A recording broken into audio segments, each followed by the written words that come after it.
The persistent tapping on my front door cut through the deep silence of 4:03 a.m. like a knife.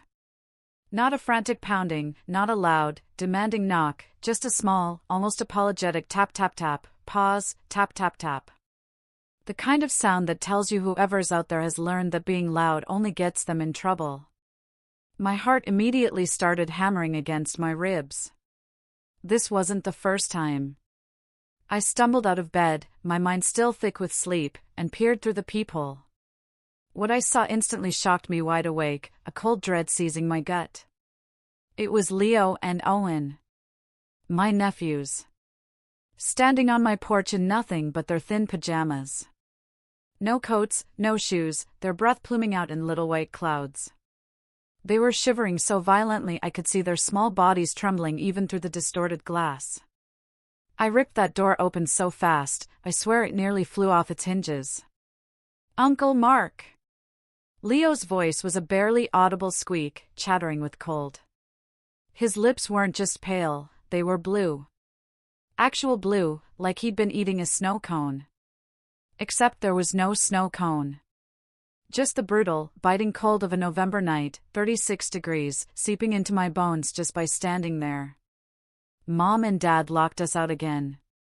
Again, that single word hit me like a physical blow. Because he said it so matter-of-factly. Like getting locked outside in freezing weather was just a normal thing that happened sometimes. Normal for them. "Get inside, both of you." Now, they shuffled in, their teeth chattering a frantic rhythm. Owen's Spider-Man pajamas were soaked through with dew, clinging to his tiny frame. His bare feet, muddy and cold, left wet tracks across my hardwood floor. Leo wasn't much better, his pajama pants were too short, his feet caked with mud from walking God knows how many blocks to get here. I grabbed every single blanket I owned, off the couch, from the linen closet, even my own comforter, and wrapped them up like two little burritos. I cranked the heat in my house up to 78 degrees. Then I knelt down in front of them, trying desperately to keep my voice steady, even though everything inside me was screaming. "How long were you out there?" Leo looked at Owen, then back at me. His eyes were red, not from crying, but from the brutal cold. "Maybe an hour." We tried knocking, but nobody answered. We waited on the porch for a while, but it was so cold. Owen started crying, and I didn't know what to do. So, I said we should come here. An hour. These kids, 6 and 8 years old, had been outside for an hour in near-freezing temperatures, wearing nothing but thin cotton. No coats, no shoes, no hats, no gloves. Nothing. Owen just kept crying, silent tears streaming down his cold, red cheeks, snot dripping from his nose, his whole body a trembling mess. That little kid, at 6 years old, had already learned that crying loud doesn't help. That sometimes, the people who are supposed to protect you just don't. Something inside me just broke right then and there. I went to make them hot chocolate, my hands shaking so bad I spilled water, dropped the spoon twice, had to grip the edge of the sink just to steady myself. But I got it done. I handed them each a warm mug and watched them wrap their small hands around it, watching the color slowly, blessedly, return to their faces. And as they sat there, sipping their hot chocolate, slowly thawing, a switch flipped in my head. This wasn't just another incident. This was the final straw. I went about meticulously documenting everything. I took photos of their wet pajamas piled on the bathroom floor. Their red, chapped hands. Leo's bare feet, still with dirt and grass stuck to the soles. Owen's tear-streaked face, even as he finally started to warm up. I checked the metadata on every picture, confirmed the timestamps, saved everything to a folder on my laptop titled Evidence. Then I pulled up my phone and found the pictures from September and October. Time-stamped, dated. Proof. Then I went to my bedroom, closed the door, and made the call I should have made 3 months ago. The Virginia Department of Social Services, emergency hotline. A woman answered on the third ring. Professional, calm, like she'd had this exact conversation 1,000 times before. Virginia DSS. This is Jessica Chang. How can I help you? My name is Mark Davies. I need to report child endangerment. The words came out easier than I expected, like I'd been holding them in for months and they were finally escaping. Can you describe the situation? My nephews, Leo, 8 years old, and Owen, 6, were locked out of their home tonight. They showed up at my door at 4 a.m. in their pajamas. No shoes, no coats. It's 36 degrees outside. They'd been out there for about an hour. Are the children safe now?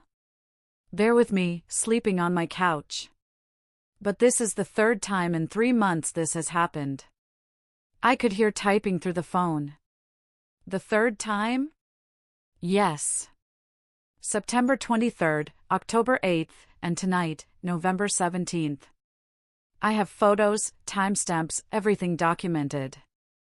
More typing. We'll send a caseworker first thing this morning. Can you keep the children until we arrive?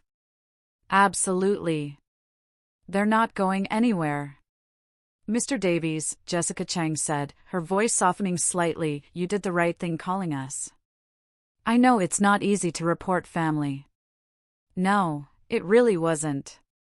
A part of me felt like I was betraying my own sister, Sarah, who we'd been so close growing up. She was 3 years older than me, and when we were kids, she was the one who always had my back. I still remembered the time in middle school when a group of bullies used to shake me down for lunch money. Sarah found out, marched up to them, all 5'3" of her, and told them if they ever touched me again, she'd tell the whole school about the time Danny Kowalski peed his pants at the 7th grade dance. They never bothered me again.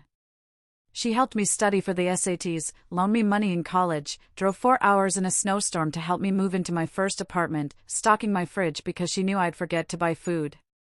That was the Sarah I knew. Confident, loud, with a take-no-crap attitude. But that Sarah had slowly, terrifyingly, disappeared. She married David Bennett 9 years ago. He seemed like a catch on paper, regional sales manager for a pharmaceutical company, good money, a fancy silver Lexus, a membership to an expensive downtown gym he never actually used. All surface, no substance. I saw it early. At family dinners, I'd watch him make these tiny, cutting remarks to Sarah. "You're wearing that?" he'd say with a chuckle, but I'd see her face fall. Or, maybe if you cooked like my mother, the kids would actually eat, while she was still holding the turkey she'd spent all day making. He'd shut her down in front of everyone, leaving her red-faced and quiet. It was classic controlling behavior, death by 1,000 paper cuts. And I watched my vibrant, confident sister shrink into this nervous, apologetic shell of herself. Every time I tried to talk to her, she'd brush me off. That's just how he is. You're reading too much into it. He's under a lot of stress. I should have pushed harder, but she'd shut me down so fast my head would spin. The woman who called me every Sunday stopped calling. She stopped wearing her bright colors, started agreeing with everything David said, stopped laughing as loud. It was like watching someone gain weight. You don't notice it day to day, but then you see an old photo and realize how much has changed. And then they had Leo, and 2 years later, Owen. That's when things got worse. David treated those boys the same way he treated Sarah. Not physically, never saw him lay a hand on them, but with the same cutting words, the impossible expectations. Owen spilled juice at dinner once. He was 4. "Are you stupid? What's wrong with you?" David snapped. Leo got a B on a first-grade spelling test. David grounded him for a week, said he was disappointed. The boys learned to walk on eggshells, to flinch when he raised his voice. They became quiet, nervous kids who never laughed too loud because they never knew what might set him off. And Sarah? She made excuses. David's strict but fair. The boys need discipline. You wouldn't understand, Mark, you don't have kids. Maybe she was right, I didn't have kids. But I knew what I was seeing. It wasn't discipline. It was control. It was fear. It was 2 little boys who never felt safe in their own home. 3 months ago, September 23rd, around 11 p.m. First time. Leo and Owen at my door, pajamas, no shoes. Mom and Dad were fighting really loud. Neighbors called the cops. We got scared and hid in the playhouse. When we tried to come inside, the door was locked. They'd been out there an hour. Sarah was tearful, apologetic. An accident. We were exhausted. We didn't hear them. I let her take them home, foolishly believing it was a one-time mistake. 2 weeks later, October 8th. It happened again. Around 9:30 p.m. Same deal. Pajamas, no shoes, scared out of their minds. Mom and Dad were fighting about money, Leo said, his voice sounding tired, soul-tired. The door got locked. This time, David answered my call. Cold, flat. They need to learn not to wander off. Maybe next time they'll think twice before leaving the house. He hung up on me. And that's where I messed up. That's where I should have made the call. I told myself Sarah would wake up. That some maternal instinct would kick in. I gave her another chance. And she blew it. Now, here they were again, November 17th, blue lips, silent tears. Part of me felt like I was betraying my sister. But then I thought about Leo's blue lips, Owen's silent tears, the way they'd looked at me when I opened that door, like I was the only safe place left in the world. I couldn't stay quiet anymore. At 6 a.m., my phone started blowing up. Sarah. Call after call after call. I didn't answer. She called 20 times. At 6:47, a voicemail, Mark, where are my kids? David woke up and they're gone. Their beds are empty. Call me back now. I need to know they're okay. Mark, please. I deleted it. At 7:15 a.m., someone pounded on my door. Not knocked, pounded. Hard enough to rattle the frame. The kind of knock that says, I will break this door down if you don't open it. Through the peephole, it was David. Red-faced, furious, still in his own pajamas, chest heaving like he'd run the whole way from Richmond. The irony of him standing there in sleepwear, demanding his children, while they had nearly frozen to death in theirs, was not lost on me. I opened the door, but I blocked the entrance with my body, feet planted, arms crossed. Where are my kids? He demanded. Sleeping. Get them. We're going home. No. His face went dark. Dangerous. Excuse me? They're not going anywhere. Not yet. Maybe not ever. I didn't say that last part out loud, but I was thinking it. You can't keep my kids from me. You locked them outside in freezing weather, David. They walked 6 blocks to get here barefoot in their pajamas in the middle of the night. That's the 3rd time this has happened. That's none of your business. You made it my business when they knocked on my door at 4 a.m. We fell asleep. It was an accident. 3 times isn't an accident. It's a pattern. His jaw tightened. He took a step forward, aggressive, getting in my space like he probably does with Sarah. Here's the thing about guys like David. They're used to people backing down. They throw their weight around, raise their voice, puff out their chest, and most people fold. Intimidation. But I'm not most people. I'm a union electrician. I've worked job sites with guys twice David's size. I've had contractors try to short me, foremen get in my face. I've dealt with plenty of blowhards. I don't fold. Give me my kids now. No. I already called DSS.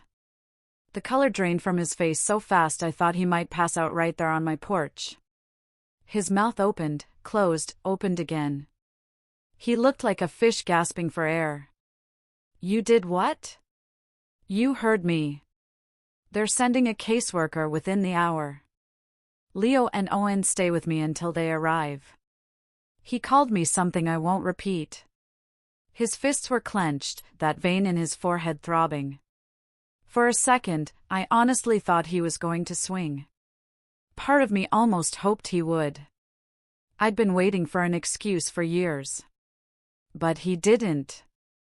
Guys like David are cowards at heart. They only fight people who can't fight back. They only yell at people who are too afraid to yell back. When they meet someone who stands their ground, they crumble. So he just stood there, jaw working, fists clenching and unclenching, trying to figure out how to fix this. Except there was nothing to fix. The wheels were already in motion. "Get off my porch," I said, my voice low and steady, "before I call the police myself." He stared at me for another 10 seconds. Then he turned and walked away. Didn't say anything. Just walked. I closed the door and let out a breath I didn't know I was holding. My hands were shaking, not from fear, but from adrenaline. And from the realization that I just changed everything. The caseworkers arrived at 8:43 a.m. Jessica Chang, common professional, wearing a blazer over jeans, and her supervisor, Mr. Henderson, a quiet man in his 50s with reading glasses and a notepad. "Mr. Davies, we spoke on the phone. Thanks for calling. Can we see the children?" Leo and Owen were awake by then, eating Lucky Charms at my kitchen table, their favorite. They looked up, small, scared, but alive, warm, and safe. Jessica's voice was gentle. "Hi, boys. I'm Jessica. This is Mr. Henderson. We're here to help. Is it okay if we talk to you for a few minutes?" Leo looked at me, his eyes asking, "Is this okay? Can I trust them?" I nodded. "It's okay. Tell them the truth. All of it." They interviewed the boys separately. Leo first, then Owen. I sat on the back porch, waiting, trying not to think about all the ways this could go wrong. When they finished, Mr. Henderson came out. "How long have you been concerned about the children?" 3 months. Since the first time they showed up here. "And you didn't report it then?" "I thought it was a one-time thing. My sister apologized, said it wouldn't happen again." I wanted to believe her. But it did happen again, twice more. Each time worse than the last. I showed him the photos, the timestamps. September 23rd, October 8th, November 17th. The progression was damning. Each incident later at night, colder outside, more dangerous. Then Jessica came out. Her face was neutral, but I could see something in her eyes. Something heavy. "Leo and Owen corroborate your account. They've been locked out multiple times. They're afraid to go home." She paused. "Owen said he doesn't sleep well anymore because he's scared he'll wake up outside." My chest tightened. A 6-year-old scared to close his eyes because he thinks his parents might lock him out. What happens now? We open a formal investigation, interview the parents, inspect the home. And if the children are unsafe, we file for emergency custody, place them with a relative, probably you, until the case is resolved. Sarah showed up at 9:30 a.m. She looked terrible. No makeup, hair in a messy bun, eyes swollen from crying. She'd driven over the second David got home and told her what happened. "Mark, please. I need to see my kids." Jessica stepped forward. "Mrs. Bennett, I'm Jessica Chang with DSS. We need to speak with you and your husband." Sarah's face crumbled. "You called DSS on me? On your own sister?" I called them on the situation. The boys were locked out 3 times in freezing weather. This isn't about you, Sarah. It's about them. We didn't mean to. Intent doesn't matter. They could have gotten hypothermia. Hit by a car. Abducted. Anything could have happened. Do you understand how serious this is? They're fine. They're traumatized. Leo told Jessica he checks the locks 5 times before bed now.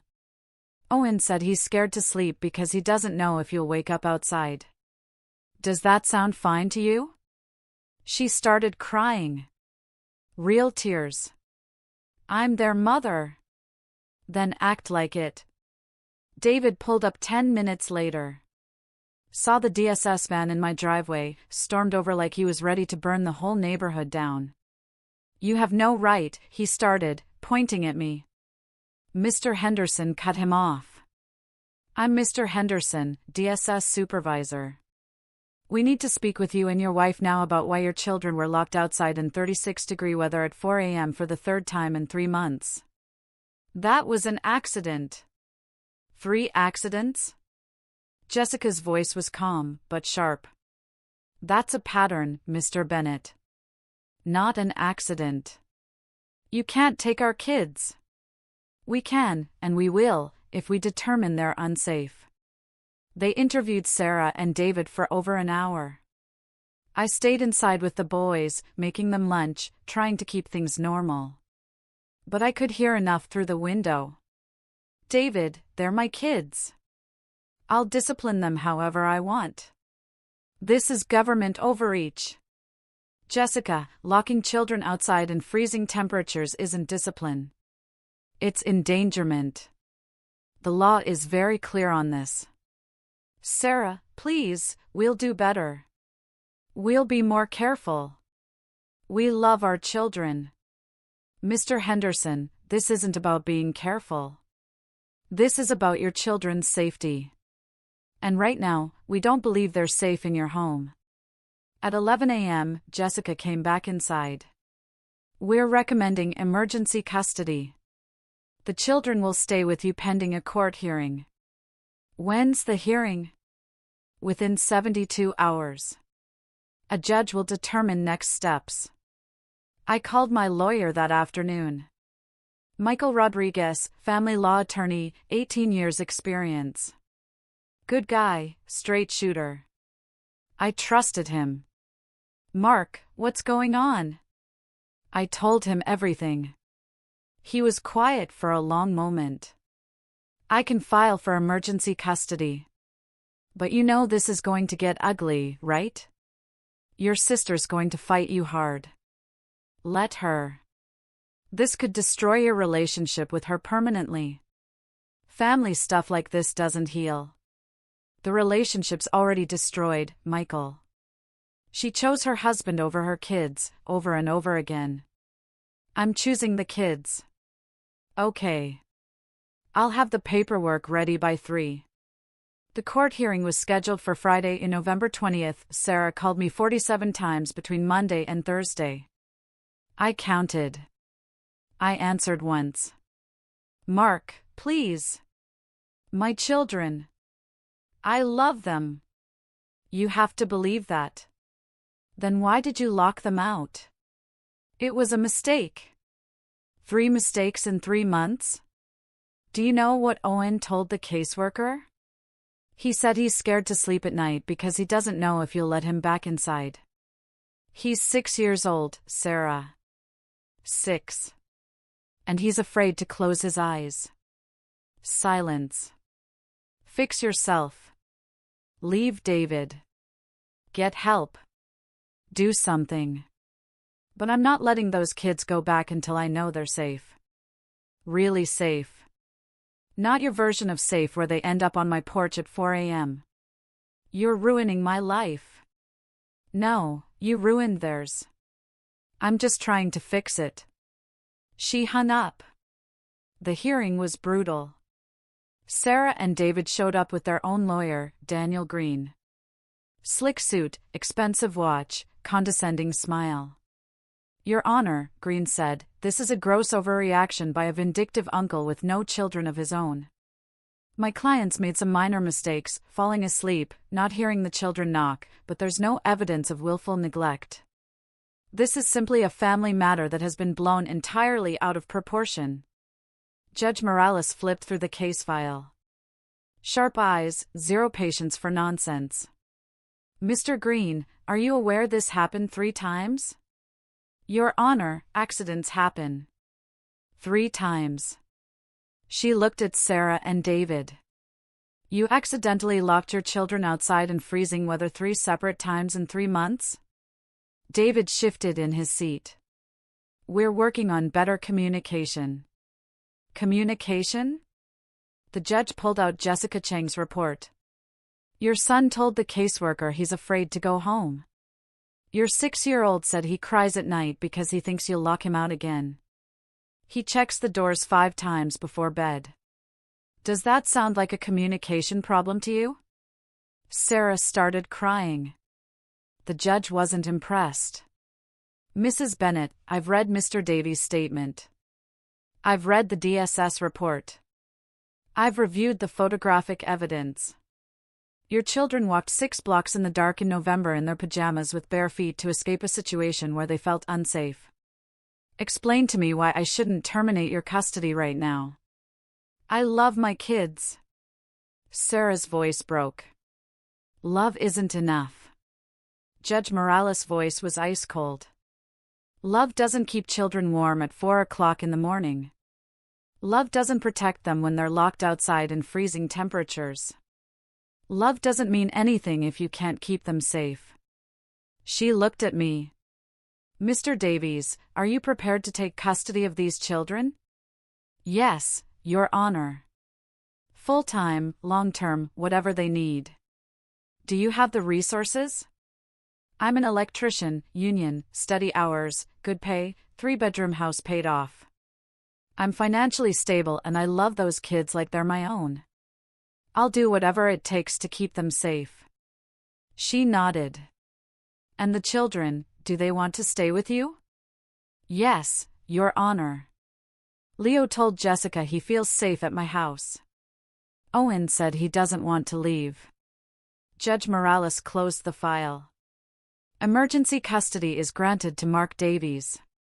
Mr. and Mrs. Bennett, you will have supervised visitation only, 2 hours per week. You will complete court-mandated parenting classes and psychological evaluations.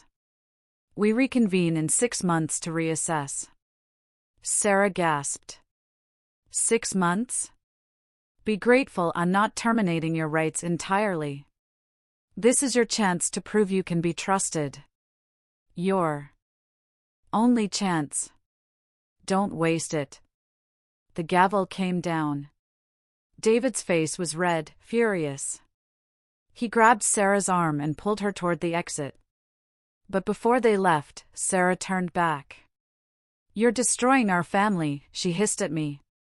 No, I said, meeting her gaze steadily. You did that. I'm just making sure the kids survive it. That night, I made spaghetti and meatballs. The boys' favorite. We sat at the table together, and for the first time in months, nobody flinched at a loud noise. Nobody checked the locks. We just ate dinner like a normal family. So, I said, we're official now. You're stuck with me. Leo grinned. That's okay. You're a pretty good dad. Dad. Not uncle. Dad. Owen climbed into my lap. Can we stay forever? Forever, buddy. The next 6 months were the hardest of my life. Supervised visitation every Saturday. 2 hours. A social worker present the whole time, taking notes. Sarah cried through most of them. David barely talked, just sat there with his arms crossed, radiating resentment. The boys were polite during visits, careful. They hugged their mom, said they loved her, but they never asked to go home. Not once. At night, things were harder. Owen had nightmares, bad ones. He'd wake up screaming, convinced someone had locked him outside, convinced he was freezing. I'd sit with him for hours, just holding him and telling him he was safe, that nobody was going to lock him out, that I was right down the hall. Leo had anxiety. He'd check the locks on every door before bed, then check them again. Sometimes I'd find him at 2 a.m., walking through the house, testing doorknobs. He couldn't sleep unless he knew, absolutely knew, that no one could lock him out.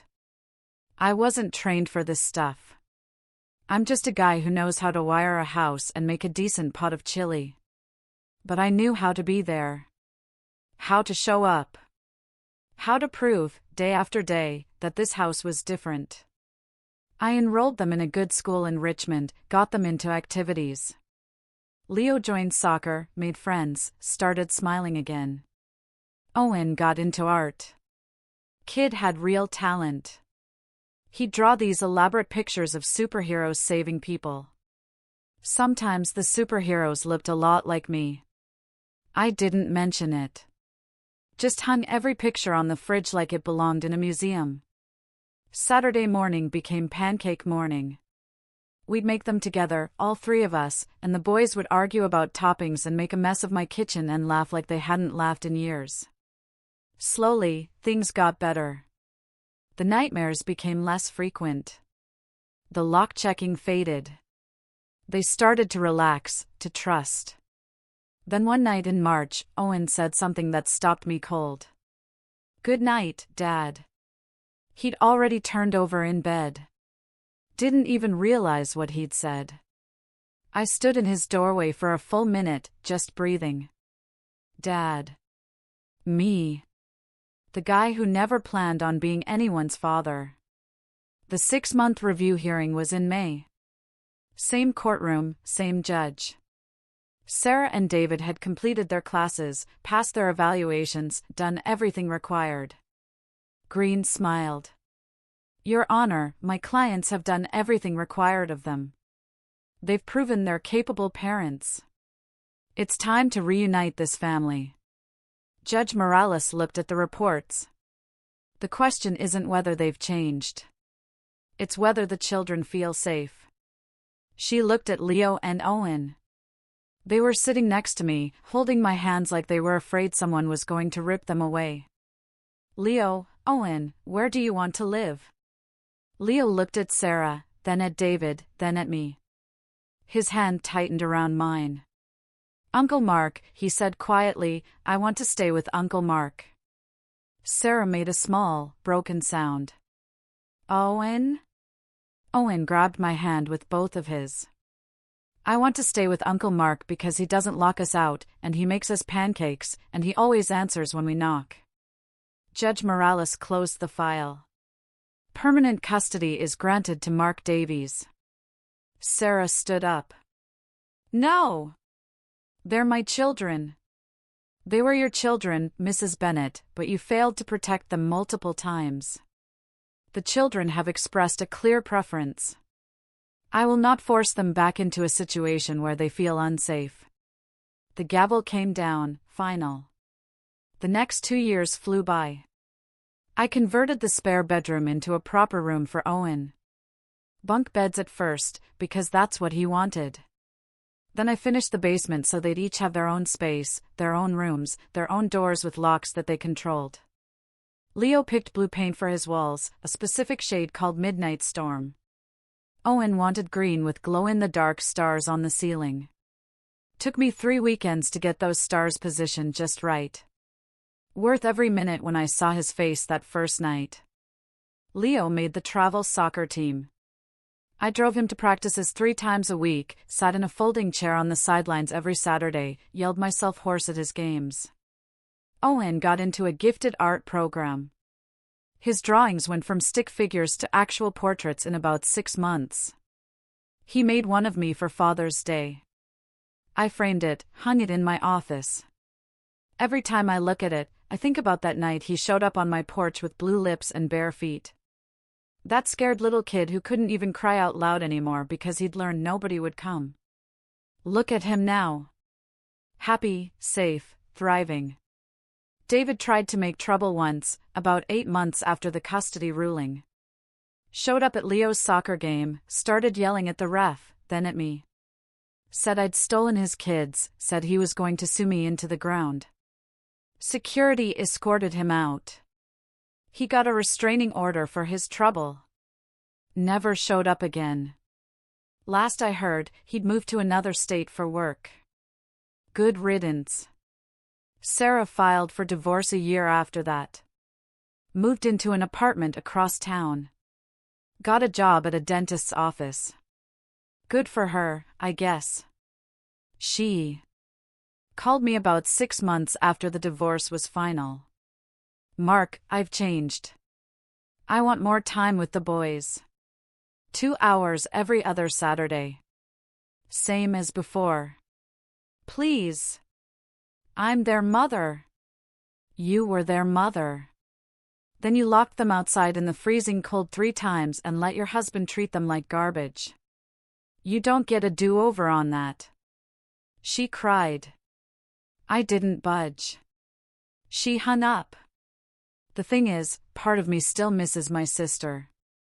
The real Sarah. The one who used to have my back. But that person has been gone for a long time now. Maybe she'll come back someday. Maybe she won't. Either way, I'm not holding my breath. My job now is protecting those boys. Everything else comes second. The boys kept doing their Saturday visits. Sarah showed up on time, tried to make conversation, brought gifts. The boys were polite, hugged her goodbye, but they never asked to stay longer. Never asked to go back. Last month, Leo turned 10. I threw him a party in the backyard. 15 kids from his soccer team.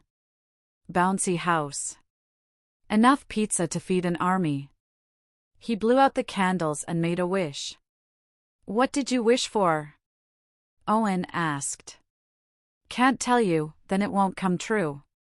Later that night, after everyone left and Owen was asleep, Leo found me in the kitchen cleaning up.